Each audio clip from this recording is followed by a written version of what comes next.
heard the talk, but tonight I get to pull a few triggers, which is like my favorite thing. Yeah. We talk about pirates, pirate weapons. You see pirates in movies. Some of the most essential pirate weapons. We hear about pirates and sword fighting. You don't have to reload a sword. This gives you a tremendous advantage.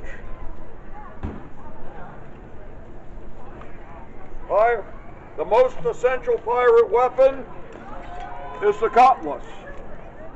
A cutlass is a very short, stout, heavily built sword.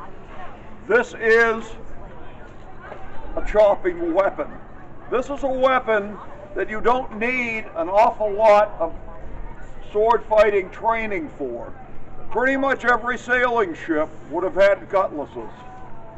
Believe it or not, there were cutlasses still in use in the U.S. Navy, held in the table of organization on warships until 1947, 2 years after nuclear weapons. So some things you can design and they're a timeless weapon because they're so perfect. If you put this in someone's hand, they know what to do with it. It is that simple. Stout, short, for fighting in close quarters. When you have rigging and spars overhead, you don't want something long. And you also don't want something weak. So a cutlass, about as good as it gets. This guard for sword fighting, for breaking another blade, deflecting a blow. This one's a little fancier than most. Most of them were pretty basic. But there's no sense stealing from the poor. Sit down.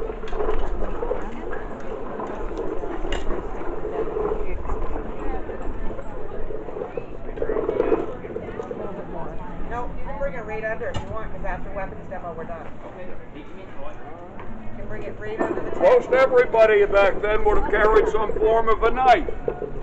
This one I use as a representation of what you would do with a broken blade. Steel was not that common in the colonies. Iron was, steel was not. Introducing carbon was an art form that hadn't made it over here to any great extent. If you broke a blade, you're not going to discard it, you make it into something else, like a short fighting knife. Broken blade.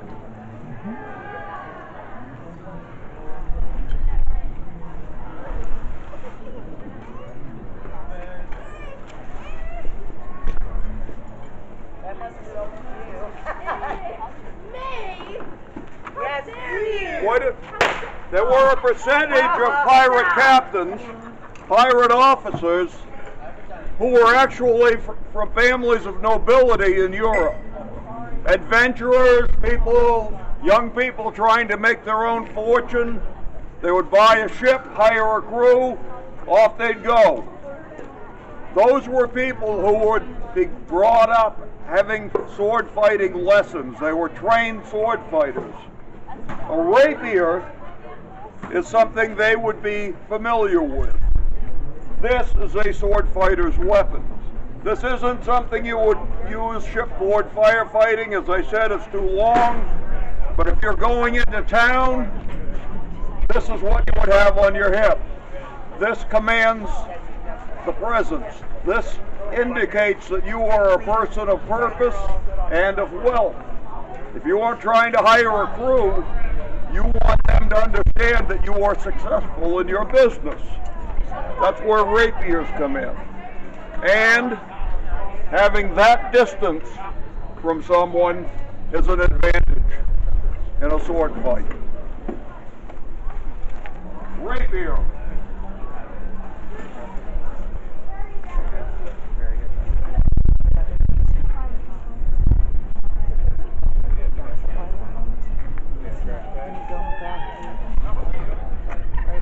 If you were boarding another ship, this is the combination that would have been the most common.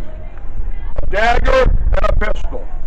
One shot from the pistol, now you have clubbed pistol. This, in the hands of a trained fighter, is absolutely lethal.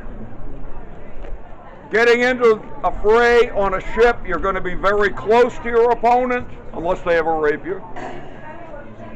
This right here, this close, is something in the hands of a man with no conscience. This is a dangerous combination. Dagger, pistol.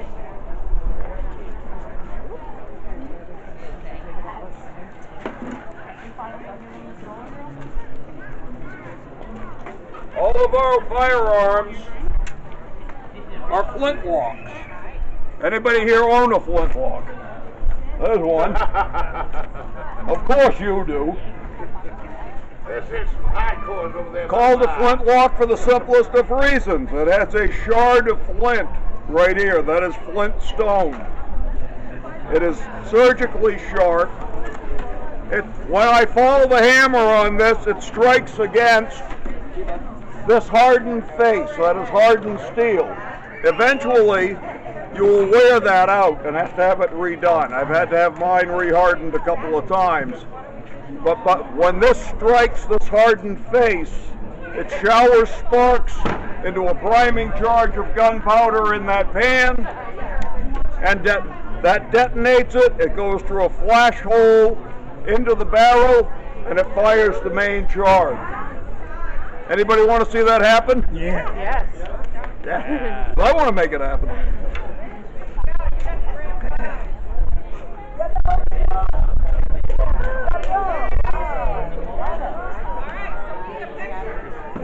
This is triple F black powder, which is a fairly fine granulation.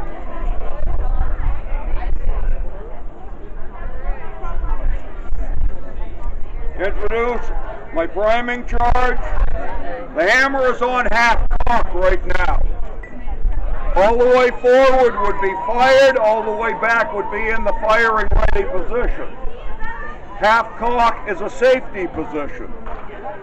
If the safety fails and it discharges the weapon, that hence the term going off half cocked.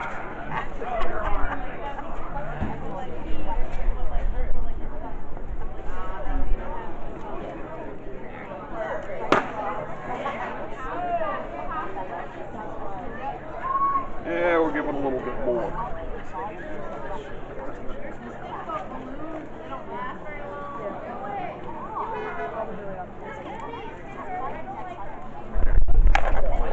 Here, I'll help you.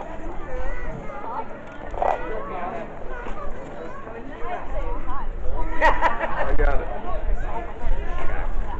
So, with the hammer at half cock, I go to full cock, and now it's ready to fire.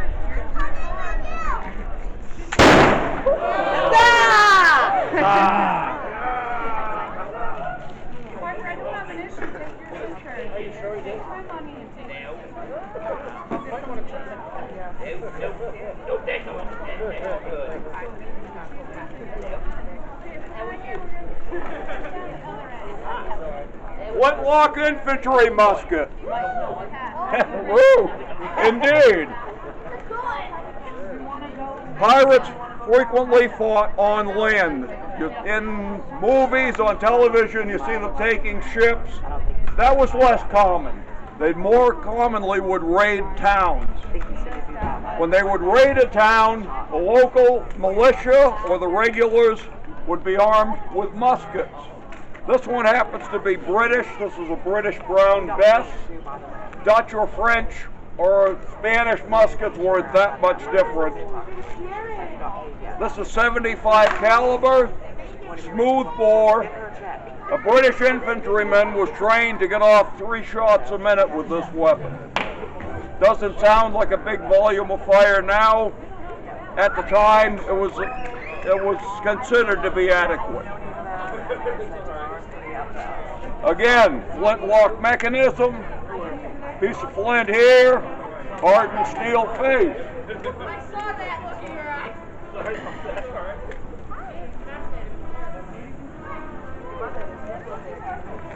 Oh,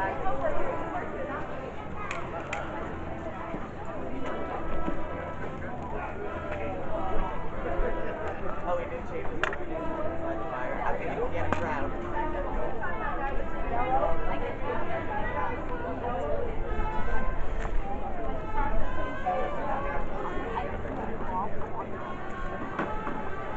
I, of course, am firing blank charges here. If I were firing live rounds, the loading procedure would have been powder, wadding, rammed home, a ball, 75 caliber round ball, and a patch around the ball to retain it in the bore. Drive that home, ram it down, ready to fire.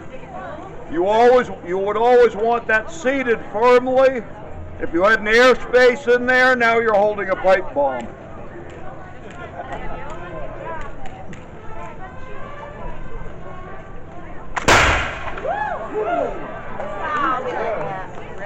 That was fun.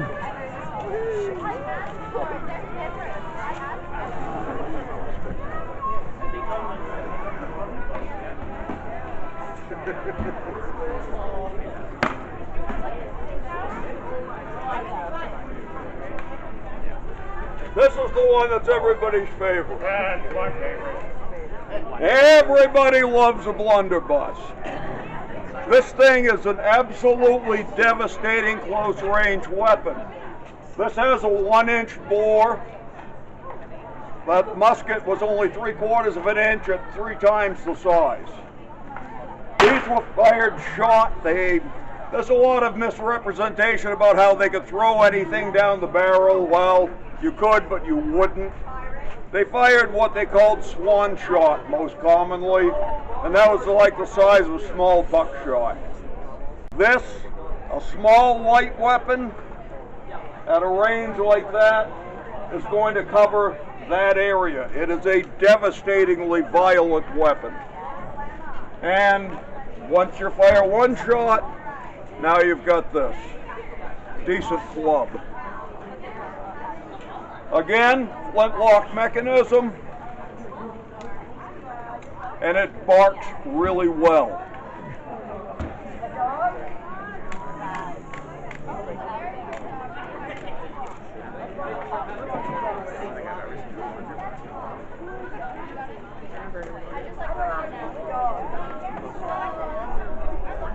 Our other weapons, I load them with 3F powder.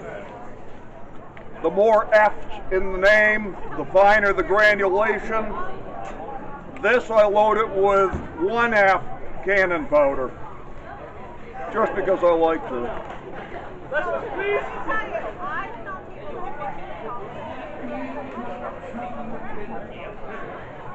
As you can see, this takes a substantial charge.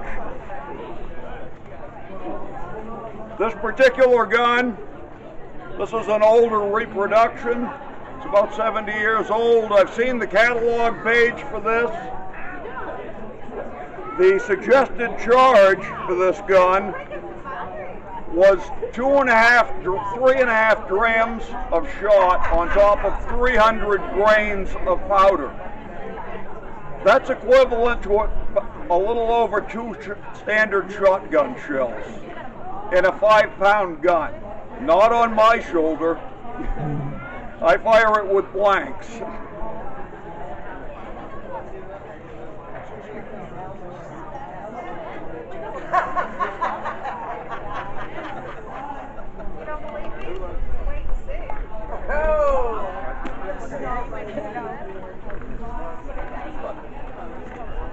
Any flintlock weapon is susceptible to moisture, to a bad flint, to a worn prison.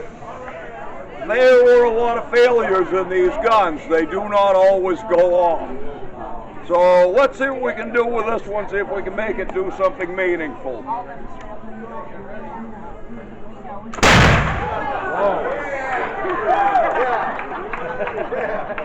That never gets old. You want to know why I do this? Because it's fun, that's why. I don't blame you. Now, if you can imagine with that, with a load of shot in it, that much flame, smoke, that volume of fire, absolutely devastating at close range. If I was going from one ship to another and there were a few individuals over there who did not welcome me, this is what I want in my hand. Questions about this or any of the others? Thank you all. Thank you. Yes. Did you put like a big variety of different ammunition in that? What's that? You put a lot of like a big variety of ammunition in that? Yeah, you could. I mean, basically they could use what was available. This would fire a single round ball, but why would you? You know, you're going to use, if you have shot available, smaller shot, that's what you're going to use. This flare in the muzzle, some people say it's to make the shot load spread more.